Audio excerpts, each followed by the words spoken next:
Le 2 mars 2026, Washington a posé un acte qui va faire trembler les chancelleries de toute l'Afrique centrale. Le département du Trésor américain vient de sanctionner les forces de défense du Rwanda, l'armée régulière d'un État souverain, ainsi que 4 de ses hauts officiers. Ce n'est pas une sanction symbolique. C'est un message politique d'une rare brutalité diplomatique. Pourquoi maintenant?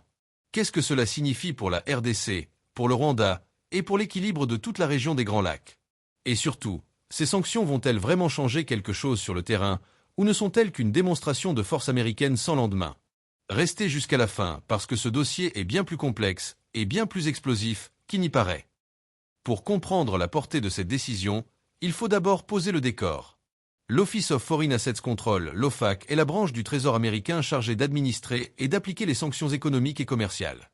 Quand l'OFAC frappe, les conséquences sont réelles. Les avoirs aux États-Unis sont gelés, les transactions en dollars deviennent impossibles, et toute entité internationale qui travaille avec les personnes sanctionnées s'expose elle-même à des pénalités. Dans ce cas précis, les sanctions visent les forces de défense du Rwanda, les RDF, ainsi que 4 officiers de haut rang.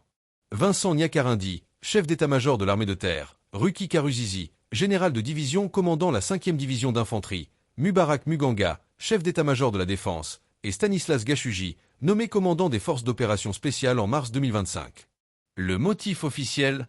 Le soutien actif, logistique et militaire que le Rwanda apporte au mouvement du 23 mars, le M23, un groupe armé déjà sanctionné par les États-Unis et les Nations Unies, et qui a littéralement mis à feu et à sang l'est de la République démocratique du Congo depuis des années.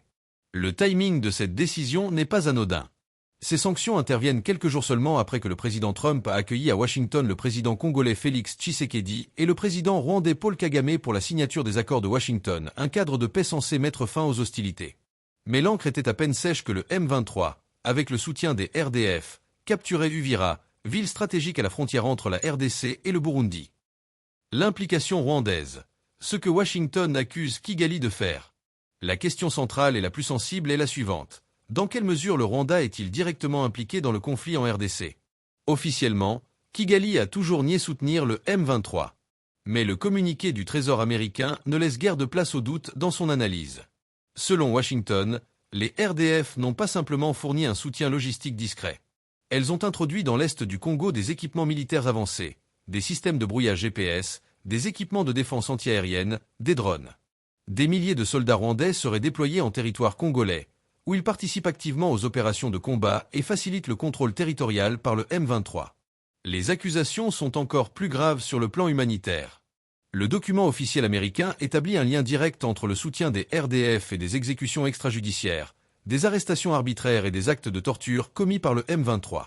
En janvier 2025, les RDF auraient même directement attaqué les forces armées congolaises, la mission de la SADC en RDC, et des positions défensives de la MONUSCO, la mission de stabilisation de l'ONU.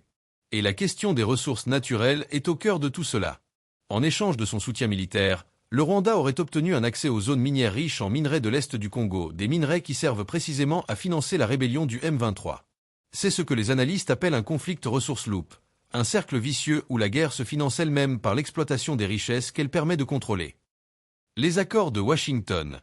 Une paix fragile déjà violée. Il faut s'arrêter un moment sur les accords de Washington, parce qu'ils constituent le contexte politique direct dans lequel ces sanctions s'inscrivent. Donald Trump, qui se positionne en président de la paix selon les termes mêmes du secrétaire au Trésor Scott Bess, a réussi à faire asseoir ensemble Tshisekedi et Kagame. C'était présenté comme une victoire diplomatique américaine majeure dans une région que Washington a longtemps négligée, mais la réalité du terrain a rapidement rattrapé la rhétorique diplomatique. La capture d'Uvira par le M23, quelques jours à peine après la signature de ces accords, est une gifle diplomatique monumentale. Elle signifie soit que le Rwanda a signé ces accords de mauvaise foi, soit que Kigali n'a pas le contrôle total sur les opérations du M23, ce qui serait également très inquiétant, et révélateur d'une dynamique échappant à toute architecture de paix. Et la réaction américaine a été prompte et ferme.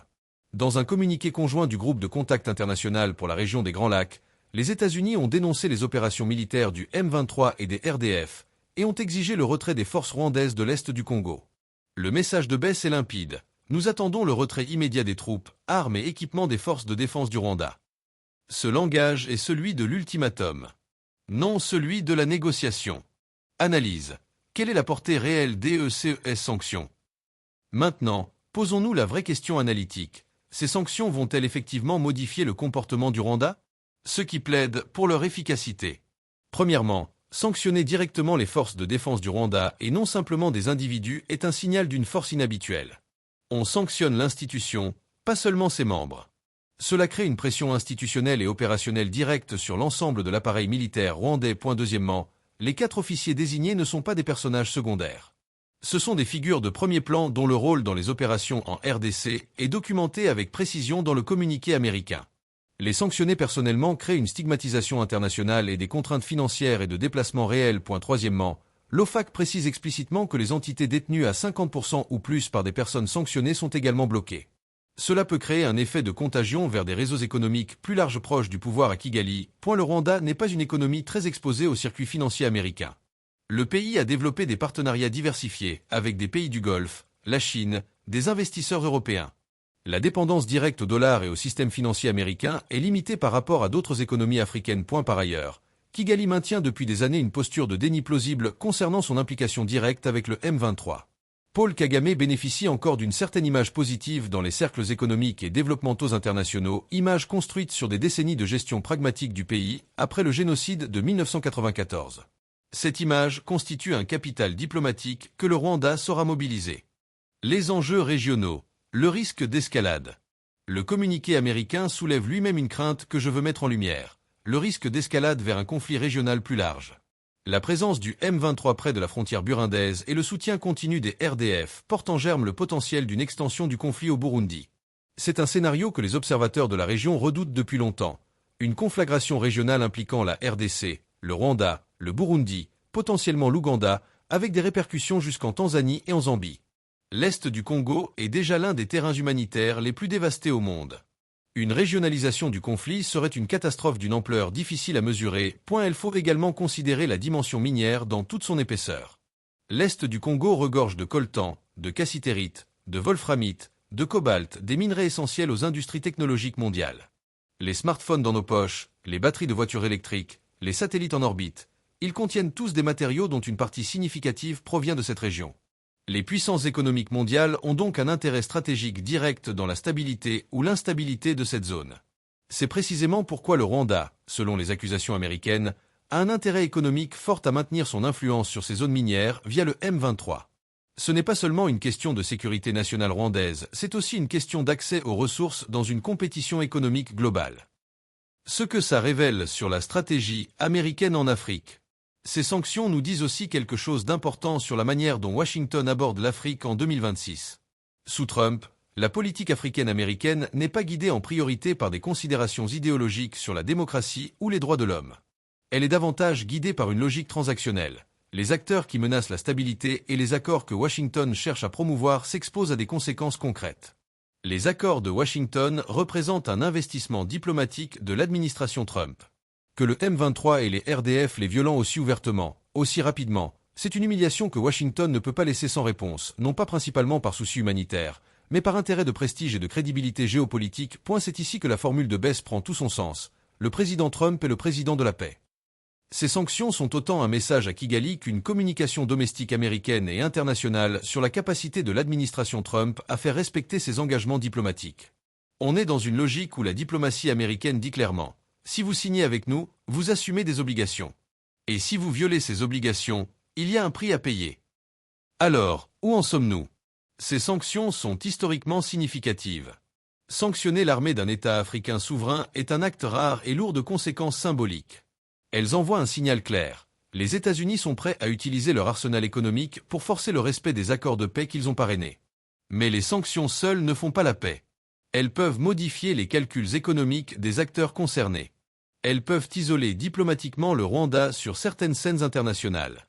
Mais elles ne résolvent pas les causes profondes du conflit. La question de la sécurité des communautés de l'Est du Congo, les enjeux de gouvernance de Kinshasa sur son propre territoire, la compétition pour les ressources minières, et les géométries complexes des alliances régionales. Alors, où en sommes-nous?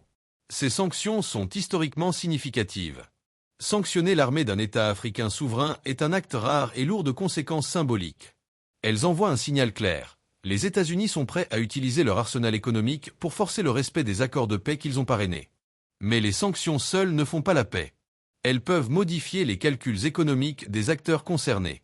Elles peuvent isoler diplomatiquement le Rwanda sur certaines scènes internationales. Mais elles ne résolvent pas les causes profondes du conflit. La question de la sécurité des communautés de l'Est du Congo, les enjeux de gouvernance de Kinshasa sur son propre territoire, la compétition pour les ressources minières et les géométries complexes des alliances régionales.